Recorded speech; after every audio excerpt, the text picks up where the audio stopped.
Hello everyone, this is Tom Uren. I'm here with another Between Two Nerds discussion with the Grugq. G'day Grugq, how are you? G'day Tom, fine, and yourself? I'm good. This week's edition is brought to you by Sublime Security. Sublime is a new type of email security platform that allows you to see exactly what's going on. It's not a black box. So, Grugq, you sent to me this book, a collation of, I guess, papers about cyber hard problems. So it's from cyber hard used to mean something very different in the 90s. Focus steps towards a resilient digital future, to be very clear about what we're talking about. So it's from the National Academies of Science. And look, I haven't read it, but I thought I'd give you my first But that's thoughts. not going to stop us from discussing it. Yeah. Knowledge is no impediment, or lack of knowledge is no impediment. So I thought it was interesting, some of the topics that they have categorized as hard problems. So just briefly, I think we need to contextualize that this paper is not meant for us. This is a policy paper meant to sort of introduce things at a high level to decision makers and politicians and stuff like that. Right. So I thought it was interesting when I looked through the list of some of what they've classified as cyber hard problems. So risk assessment and trust, secure development, system composition, supply chain, policy establishing appropriate economic incentives. And so by that, I think it means the Biden administration had an effort towards secure by design, and part of that was pointing out that companies essentially get away with making stuff that is vulnerable and selling it. Like there's no economic penalty. Right. Human system interactions, cyber physical systems and operational technology. Now, for most of those, and there's others, for most of those, I had two thoughts. One of them was mostly things are kind of good enough. And so the reason these are difficult to fix is because no one feels that we need to fix them. There's no political will because there's no urgency because it's basically working. Mostly, right. Mostly.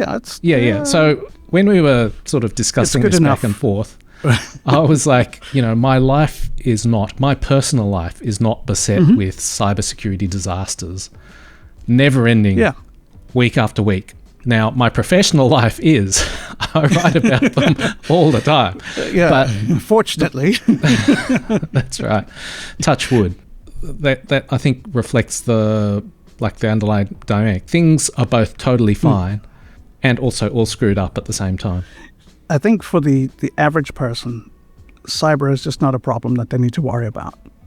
Right? If you're using Microsoft, like a Microsoft Office suite, particularly their cloud offering, if you're using Google Cloud stuff, the Google Docs, Google Mail, your security is going to be more than good enough against most things. It should take in many ways like a deliberate effort. Like you'll have to be specifically spearphished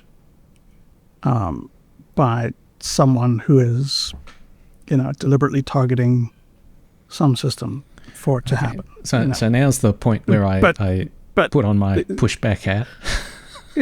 But like that specifically spearfish, obviously it's a problem. I don't think it's a tractable problem, though. You don't think it's a tractable problem? I don't think you can stop spearfishing. Humans are fallible. Humans make mistakes. Humans can be tricked. And I think we can make it harder for them by putting up more red flags and more hoops for the attacker to jump through. I'm reminded of there's a guy whose crypto got stolen when he was approached to do development work for some crypto game. So he joins, and there's a Discord, which is apparently a marker of quality in these circles. And they had a website. So they said, great to have you on board. Have a look at the app just to see sort of where we're at. And they send him a link, and Chrome's like, can't download, it's malware.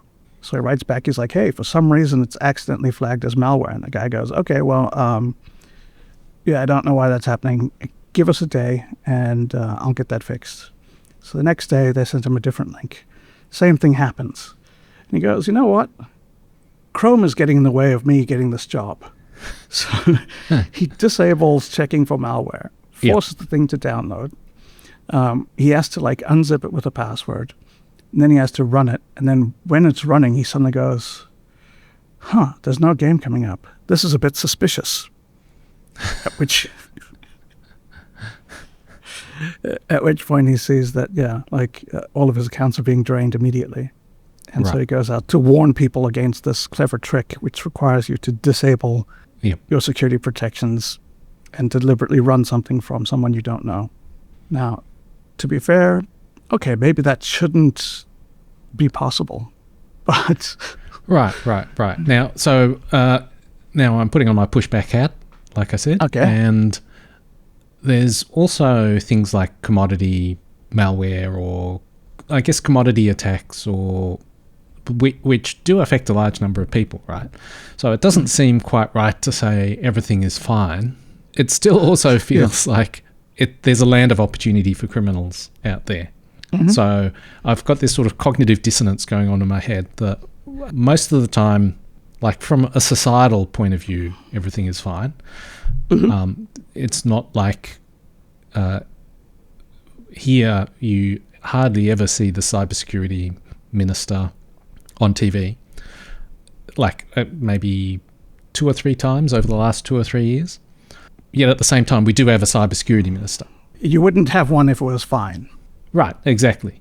We don't have a minister for electricity. So many years ago, a friend of mine, Rolof Temming, had a talk, if everything is hackable, how come not everything is hacked? Mm-hmm. Something along those lines, which is like, we all know that if someone tries to hack something, they will.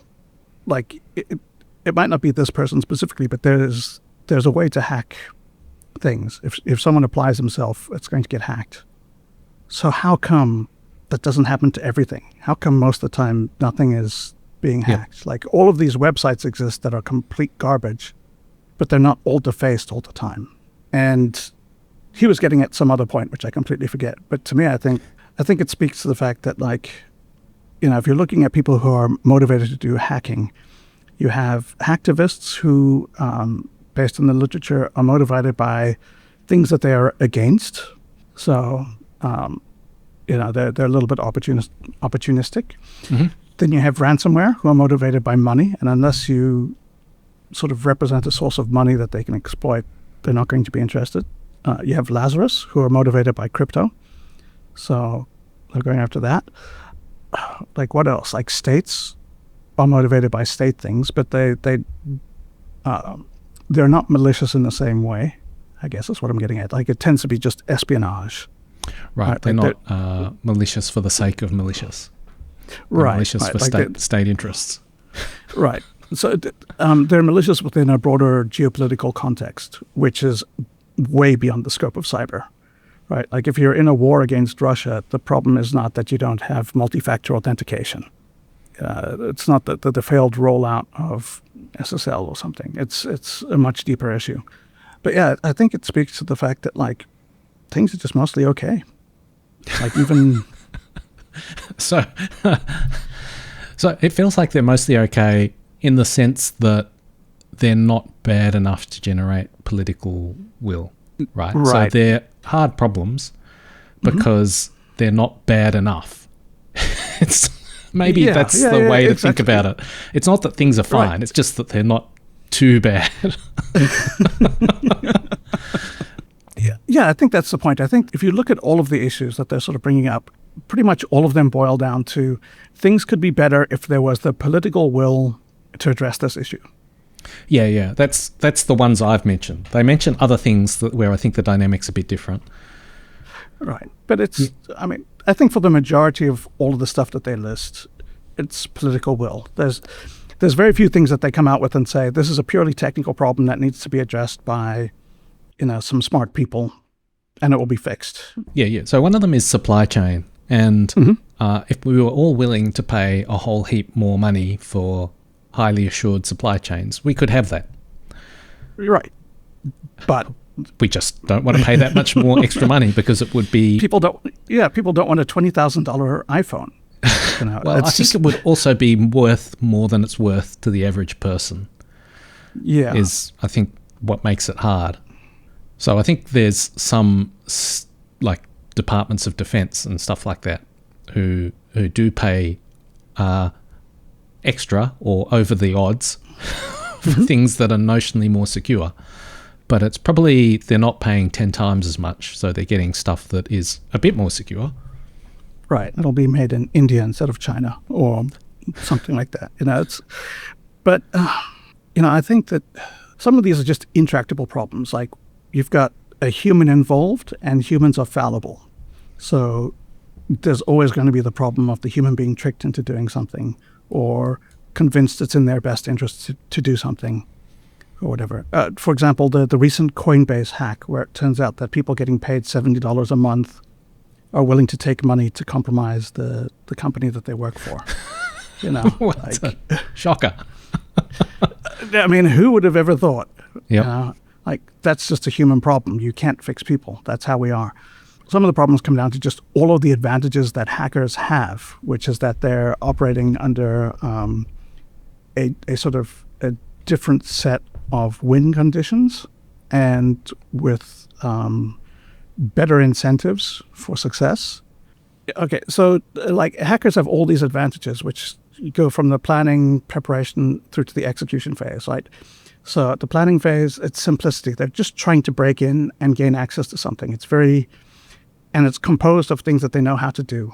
Then there's security, in that like they're not announcing what they're doing beforehand, so you don't know that they're coming. And the result of that is that they achieve surprise, so that's good for them.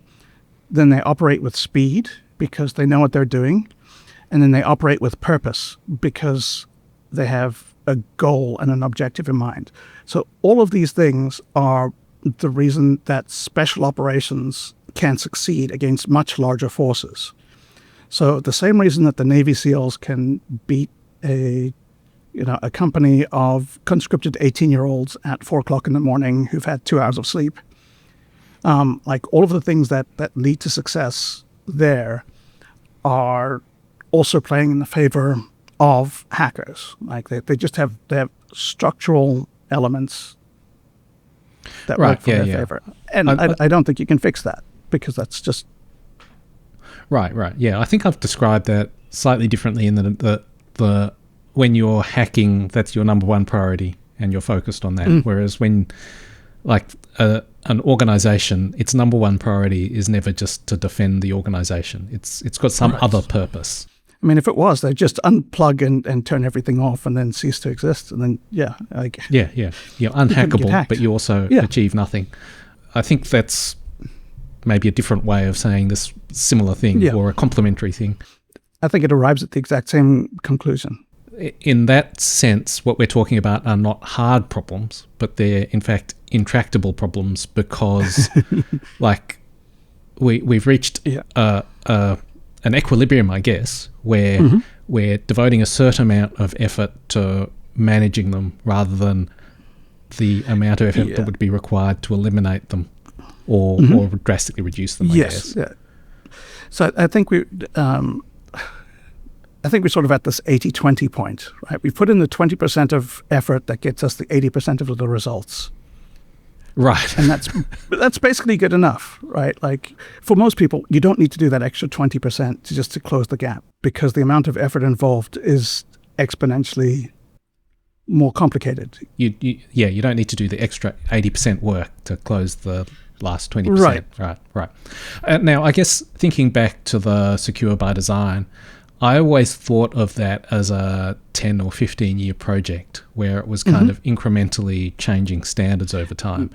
And it seems like if you're incrementally changing things, it's like a learning problem where there's no huge investment in any one year, but you're incrementally just changing things and getting to a better state. So that seemed to me to be fair enough, right? Like if you were to implement all the Secure by Design things all at once, that would be quite a lot of work today. Right. If you had Secure by Design 2028, probably have problems, right? Like there's just not enough time to implement it everywhere sufficiently. But if it's 2035, I mean, yeah, so sure. You would agree that it's not everything's fine. We can rest on our laurels. Yeah, everything's not bad enough that we have to, like we're not on fire, I think is where we're at. I mean, I think you did hit the nail on the head. It's like there's no political will to fix anything because there's no urgency because things are not on fire.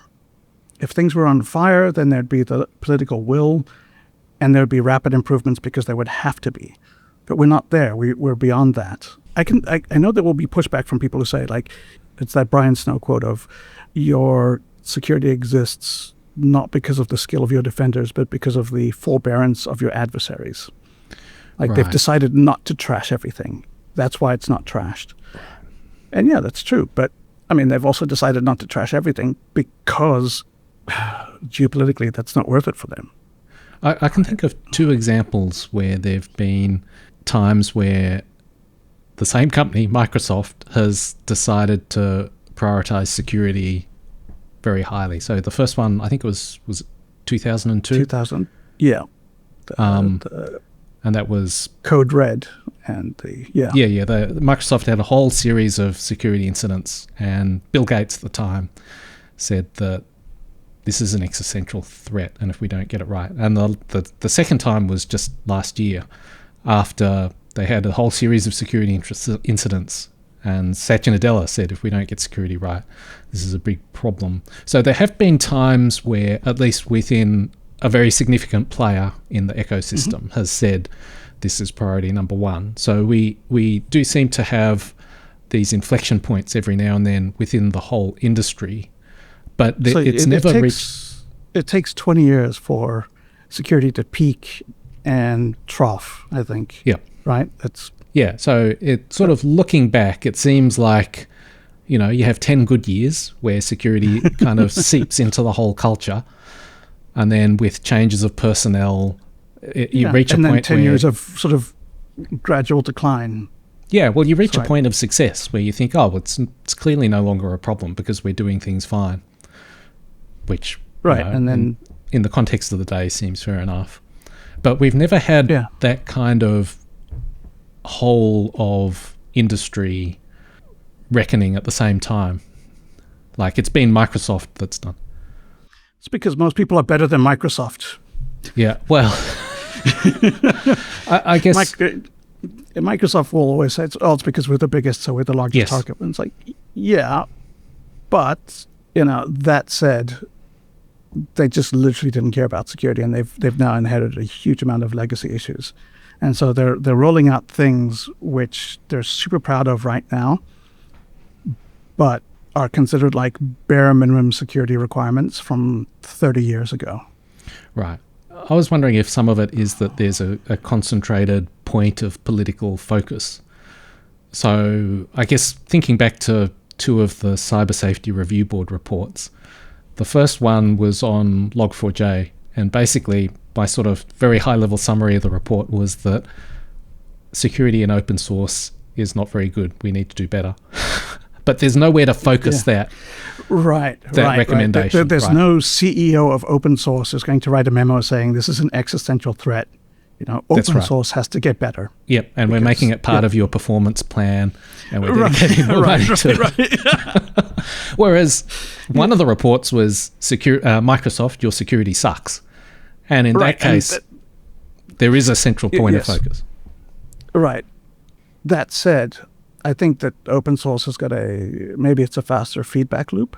I think it's fair to say that's the federation is a double-edged sword. So on the one hand, there's a large number of projects, and you can't organize them to all collectively devote time and resources to security because that's just like there's nowhere to go. But on the other hand, there's a large number of projects, which means that there's no single point of failure in the same way. Except that everyone uses the same projects. Out of all of those large projects, everyone uses OpenSSH, everyone uses systemd, everyone uses... like there's only one Linux kernel. So there you go. It's a double-edged sword, and they both point the same way.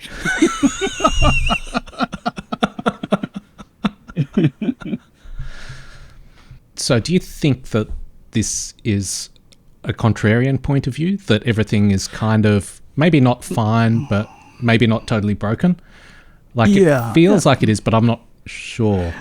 So I think that there's sort of, every year we get this crop of talks or papers saying that, cyber is broken, we're failing as an industry, cybersecurity is not fit for purpose, and on and on. And there's a grain of truth in those, but I think what they're talking about tends to be, we could be better and we're not.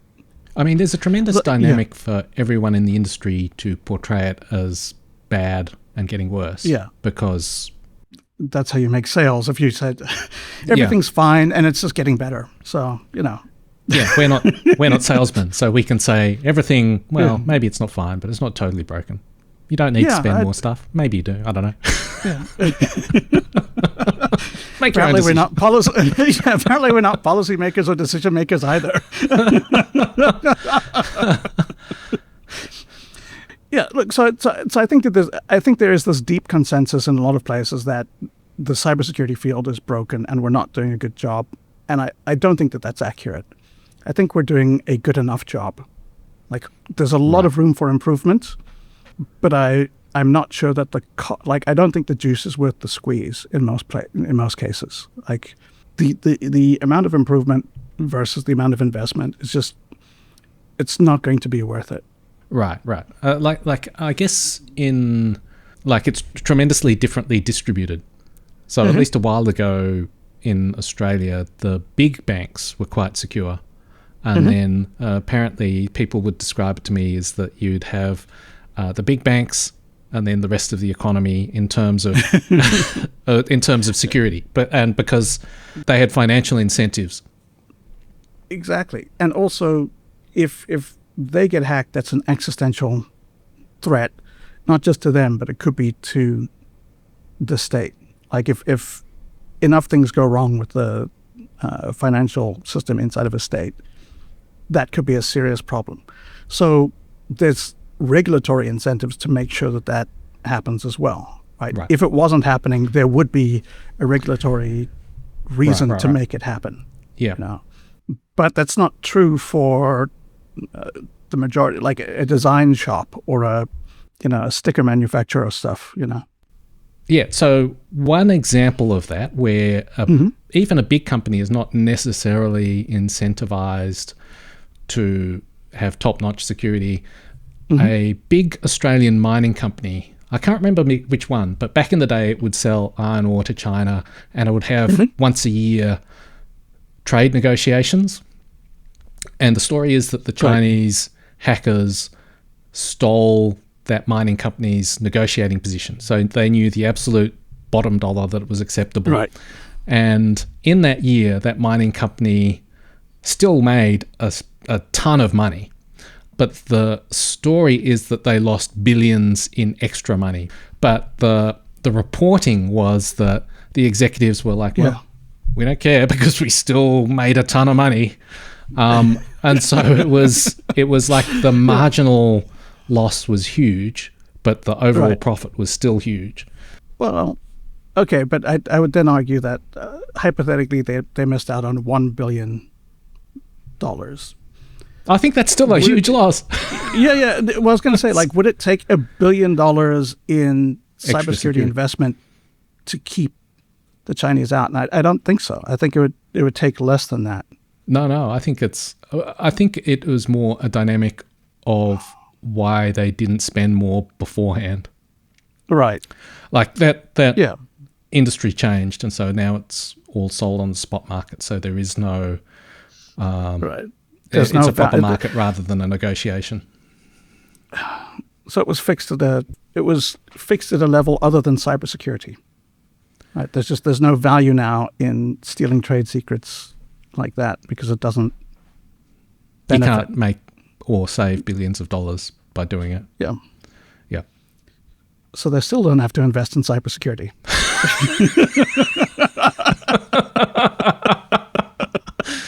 Happy days. So if you're the NSA, like, you need to be secure against China and the Russians and whomever, right? Like, you need to have state level security. If you are a large corporation like a bank, you need to be secure against criminals, And if you're none of those, and you're just like if you're a regular small 50-person, 100-person company, you need to be minimally secure against someone who's just looking for an opportunity. Like, if you're not that opportunity, you're fine. It's like you just do not need state level security because KGB doesn't care. So what struck me about those different levels of actors, like the state actor, the big company, the small company, is that all of them are aiming for security that is just good enough. In fact, probably for some of them, just barely good enough. Right? Even NSA, like, security is a top priority, but it's not the top priority. And so they're all aiming to be just a cut above mediocre. There you go. They just need to be okay, I think. At a very high level, at a sort of meta society level, things are mostly fine. Like, IT has resulted in tremendous efficiencies. There's lots of things we can do now that we couldn't do 5-10 years ago. But when you dive into the details, there's all these seams that provide opportunities for people. And so ransomware wasn't a field that existed, was it 10 years ago? 10, 15 years ago? I mean, it's the first ransomware was from the 90s or something, but it wasn't an ecosystem. It wasn't an entire thing until relatively recently. I suppose the flip side of this question is, are we living in a golden age for cyber criminals? Is the noose tightening all the time? Right? Is secure by design going to actually get there eventually? Well, I mean, not, because it's had all its funding cut. But there's still incentives for companies to do security, at least to a level to make it difficult enough. It comes back to the joke of raising the bar. If you raise the bar enough, eventually people can't get over. But that's not really how it works with cyber, because once you've raised the bar, they automate the process of getting over the bar, and then everyone can get over the bar. So you have to do it again. Well, I think ransomware in particular seems to have a long tail because there's many companies that don't really take the threat all that seriously until they've been affected or had a near miss. Yeah, because for them everything's fine and they don't realize that there's, a wolf at the door. Yeah, and I think that's the sort of flip side of most of the time everything's fine, and just occasionally it's not. If it was bad for everyone all the time, then people would take action. Yeah. So does this mean that we're in some sort of equilibrium where, in fact, this is about as good as it's going to be? There's going to be constant hacks. I'll have the ability to write a newsletter every week and have something interesting to say. This is reassuring to me. And I think that's true in that all of the improvements that we make, and I think there will be improvements, are going to be matched by some changes in the criminal ecosystem to adapt to it. And so things will get better and stay the same. Thanks, Grugq. Thanks a lot, Tom.